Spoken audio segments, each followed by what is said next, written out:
แล้วก็มาพบกับแอดเกมอีกเช่นเคยนะครับผมวันนี้เราจะมาเล่นเกมตัวบัตเทิลวอร์ชิปนะครับคล้ายๆเกม World of Warship นะครับแต่ว่าเป็นเวอร์ชัน Android จะมีเดี๋ยวผมจะเปิดให้ดูนะว่าเรือมีเรืออะไรบ้างนะ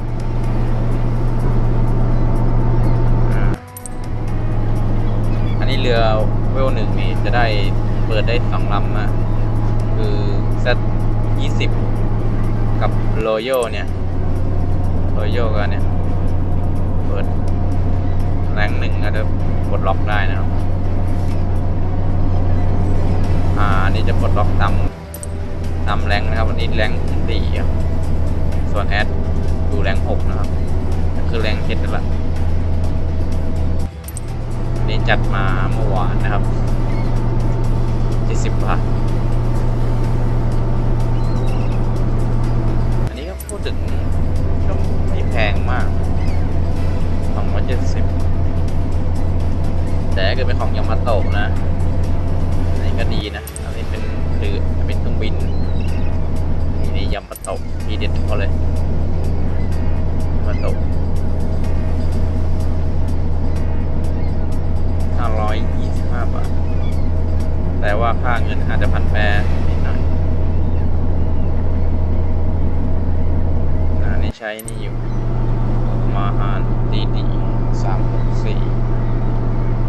นี่พรีเมียมหน้าเรือของอังกฤษนะได้ของสหรัฐใช่ไหม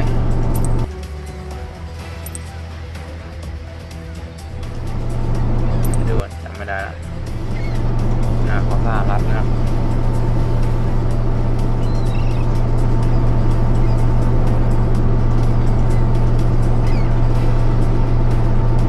ญี่ปุ่นก็มีเยอะนะอยู่กี่เปอร์เซ็นต์ไม่แน่ใจว่าเกมนี้เป็นของญี่ปุ่นหรือเปล่า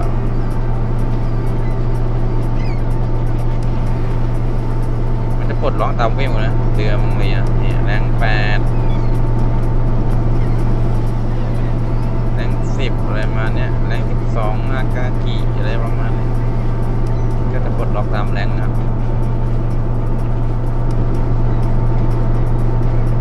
เดี๋ยวเราเล่นให้ดูจับเส้นซิงเกิล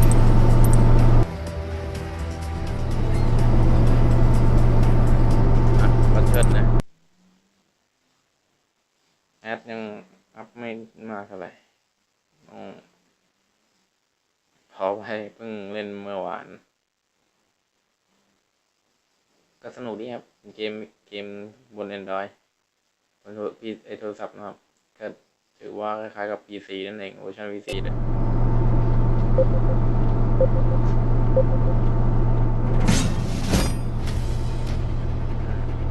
โอ้ฝั่งเรามีโหดนะครับมีแรง22แรง16แรง16 2 ตัวมีแรง1 ตัวฝั่งนู้นก็มีแรง11ครับเป็ดตัวแรง9ที่น่ากลัวอยู่โรโยไม่เท่าไหร่เนี่ยวิธีออกตัวนะครับก็กดเดินหน้า3 ทีครับออก3 ทีปั๊บแล้วกดเร่งครับเดี๋ยวเราอยู่ตรงไหนเราอยู่ริมขวาเป็นเดลี่ตรงนี้เลยโอ้แรง16ขายเขาเลยไปหาเพลเยอร์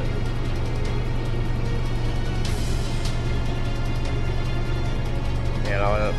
แอดจะบอกเทคนิคให้ก่อนอื่นเราต้องมองแมปแล้วถ้าเกิดเราจะกดซูมไปหาฝั่งโน้นก็กดบวกฝั่งนี้ครับมันจะออกห่างเรือใช่ไหมแล้วกดอีกทีนึงก็จะเป็นการซูมไปฝั่งโน้นนะครับอันนี้คือการยิงระยะยิงก็ประมาณ4 กิโล3-4 กิโลแล้วแอดลำนี้แอดปล่อยตอร์ปิโดได้นะตอร์ปิโด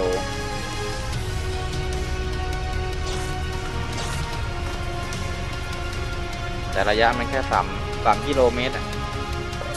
หวังผลอะไรไม่ได้นอกจากตู้ระยะประชิดนี่โอ้โหดเลยครับ ลูกละ25,000ดาเมจ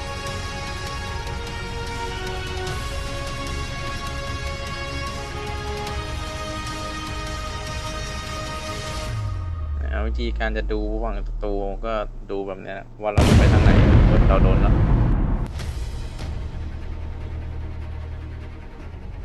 มีแมปบอกครับฝั่งนี้ไม่มีใครมาแต่อยู่โอ้รับหน้า2 ลำเลยฝั่งนั้นแต่ไม่น่ากลัวฝั่งนู้นมีเวลแรง2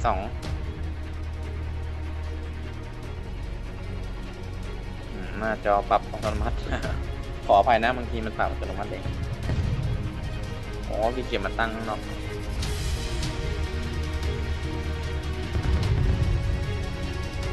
ขออภัยนะถ้าเกิดมีคำหยาบหรือเสียงรบกวน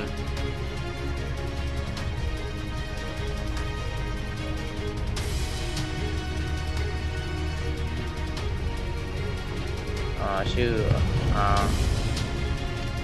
โอ้แรง9นะตัวนี้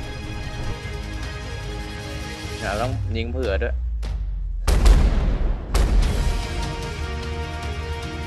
เผื่อมากไปแต่โดนไปหนึ่งลูกนะน่าจะยิงยากกว่า PC นะ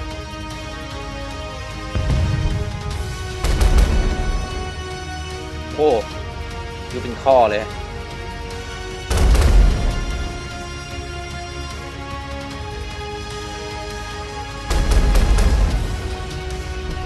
โอ้ยลืมดู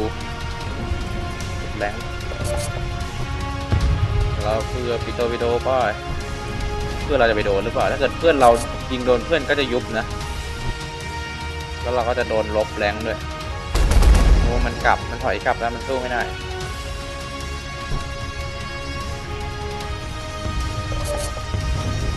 แต่ตัววิดีโอต้องยิงออกข้างๆอย่างเดียวมีเพื่อนมาช่วยละ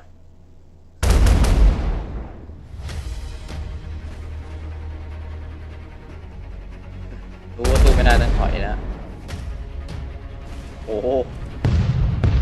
โดนลุมแล้วครับ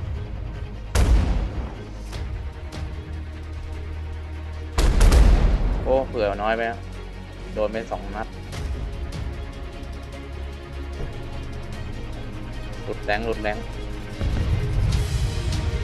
โอ้เรียบร้อยไปแล้วครับเพื่อนเราสอยไปได้เดี๋ยวเพลเยอร์นี่เหรอเพลเยอร์เวลอะไรเอ่ยแรง2หรือแรง11เนี่ยมีคุต่อหลังด้วยคุต่อหลัง11นะครับแรง11เอายากนะเพื่อนเราอยู่ไหนก็หมดอ่ะกำลังตามมา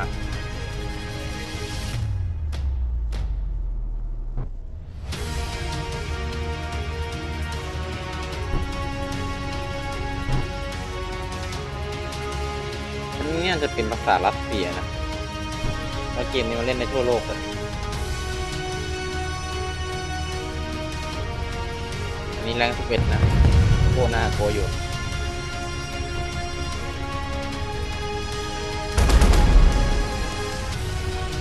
โอ้ติดเขาแน่เลย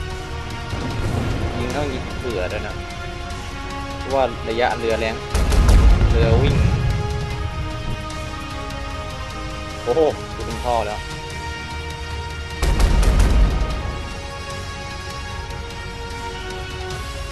ปืนยังอัพมาไม่ดีพอไม่แรงพอเลย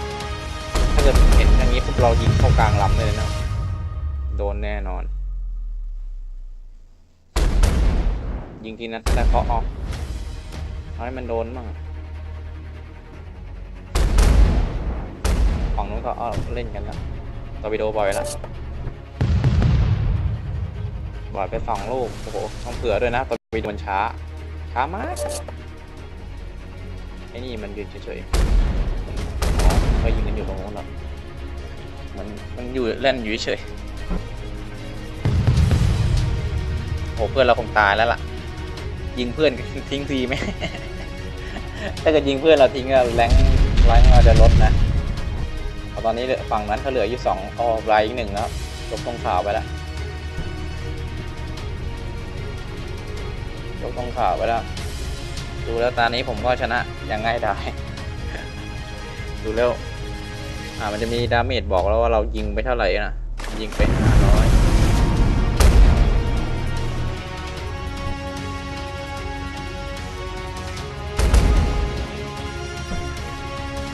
พื่อนเรายิงดูแล้วไม่รอดอยู่แล้วไอ้ลำนั่นเดียวนี้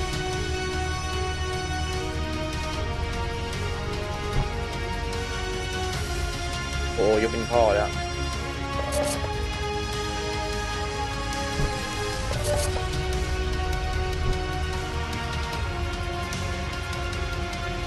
เฮ้ยลัดโอ้ไม่โดนโอ้เสียดาย แล้วมันจะมีได้โกได้ดอลลาร์แล้วก็ได้แรงบวก42อะไรเงี้ยถ้าเรายิงได้ก็ถ้าเกิดเราคิวได้ก็จะได้เยอะหน่อยแล้วเมจทำไว้53,000นะ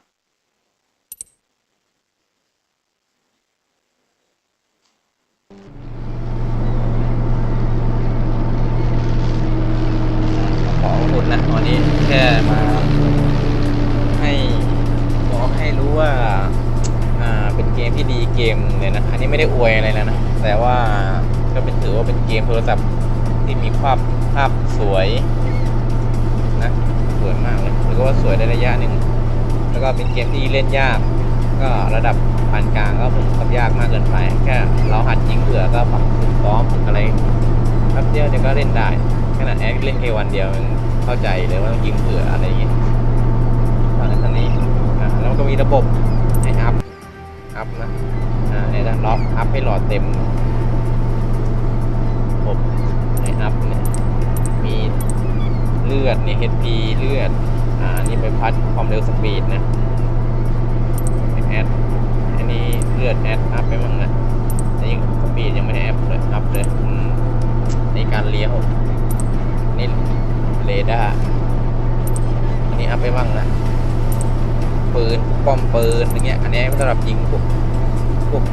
เครื่องบินนะจะมีบางลำปล่อยเครื่องบินได้เนี่ยแล้วมันก็จะมาคอยยิงเครื่องบินให้เราอัตโนมัติเราไม่ต้องทำอะไรเลยยิงมันเองอันนี้แอดอัพไปมั่งนะตังค์แอดก็ไม่ค่อยมีเท่าไหร่เพราะเพิ่งถลุงไปเมื่อกี้เนี่ยอันนี้อัพนะแต่พูดถึงเงินนำจากไหนก็นี่ครับมันจะมีฝั่งคำว่าฟรีโกขวามือข้างล่างนะครับเนี่ยมันจะมีคำว่าฟรีโกแล้วก็กดเข้าไปดูวิดีโอมันจะได้ทีละ20แล้วก็มีฝั่งซ้ายที่มีคำว่า Daily Reward In นะครับมันก็จะให้เราเข้าไปดูวิดีโอมันก็จะได้ตังค์ได้โกมานะครับดอลลาร์อะไรประมาณนี้แล้วก็ไปซื้อเรือซื้ออะไรได้ตรงนี้มันปลดล็อกอะไรพวกนี้แล้วเนี่ยล็อกรีวอร์ดอันนี้แรงหนึ่งแล้วก็ต้องซื้อเห็นไหมครับเก็บตังค์ซื้อ120,000 แต่แอดคงไม่ซื้อหรอกเพราะว่ามันดาวเดียวนะแล้วเลือดมีแค่74,000น้อยเกินไป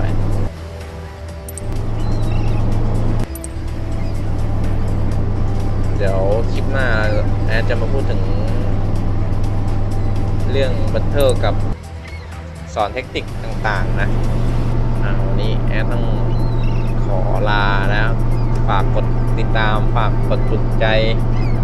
ให้แอดเป็นกำลังใจให้แอดหน่อยนะเพื่อไอแอดทำคลิปต่อไปนะครับ